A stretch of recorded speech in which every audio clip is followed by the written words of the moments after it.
గత బీఆర్ఎస్ ప్రభుత్వంలో మొదలుపెట్టిన పనులను కాంగ్రెస్ ప్రభుత్వం పట్టించుకోవడం లేదు. దాంతో ప్రజలు తీవ్ర ఇబ్బందులు పడుతున్నారు. పెద్దపల్లి జిల్లా సుల్తానాబాద్ లో తెలంగాణ చౌరస్తా నుంచి వ్యవసాయ మార్కెట్ కార్నర్ వరకు నరకప్రాయంగా మారిన రోడ్డే ఇందుకు నిదర్శనంగా నిలుస్తోంది.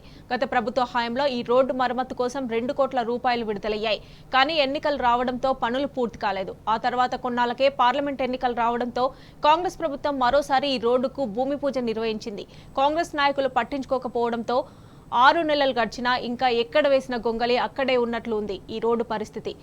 కాల్వ శ్రీరాంపూర్, ఓదెల, మానకొండూరు, జమ్మికుంట వంటి ప్రాంతాల నుంచి రోజు కొన్ని వందల వాహనాలు రాకపోకలు సాగిస్తుంటాయి. రోడ్డు సరిగ్గా లేకపోవడంతో వాహనదారులు నిత్యం నరకం చూస్తున్నారు.